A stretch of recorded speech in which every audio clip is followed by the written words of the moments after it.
Phaedrus, by Plato, narrated by Liam Johnson. Phaedrus. By Plato. Introduction. The Phaedrus is closely connected with the Symposium, and may be regarded either as introducing or following it. The two dialogues together contain the whole philosophy of Plato on the nature of love, which in the Republic and in the later writings of Plato is only introduced playfully or as a figure of speech. But in the Phaedrus and Symposium love and philosophy join hands, and one is an aspect of the other. The spiritual and emotional part is elevated into the ideal, to which in the Symposium mankind are described as looking forward, and which in the Phaedrus, as well as in the Phaedo, they are seeking to recover from a former state of existence. Whether the subject of the dialogue is love or rhetoric, or the union of the two, or the relation of philosophy to love and to art in general, and to the human soul, will be hereafter considered. And perhaps we may arrive at some conclusion such as the following: that the dialogue is not strictly confined to a single subject, but passes from one to another with the natural freedom of conversation.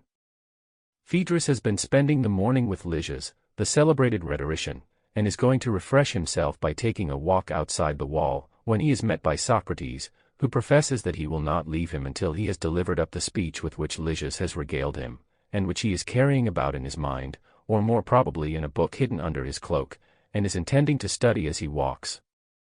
The imputation is not denied, and the two agree to direct their steps out of the public way along the stream of the Ilissus towards a plane tree which is seen in the distance. There, lying down amidst pleasant sounds and scents, they will read the speech of Lysias. The country is a novelty to Socrates, who never goes out of the town, and hence he is full of admiration for the beauties of nature, which he seems to be drinking in for the first time. As they are on their way, Phaedrus asks the opinion of Socrates respecting the local tradition of Boreas and Oreithyia.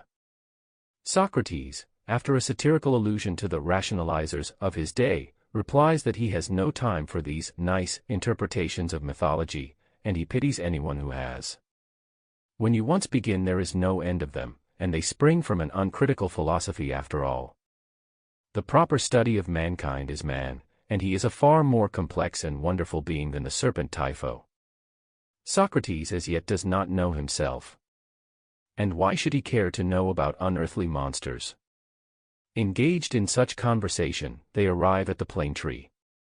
When they have found a convenient resting place, Phaedrus pulls out the speech and reads. The speech consists of a foolish paradox which is to the effect that the non-lover ought to be accepted rather than the lover because he is more rational, more agreeable, more enduring, less suspicious, less hurtful, less boastful, less engrossing. And because there are more. Sample complete. Ready to continue?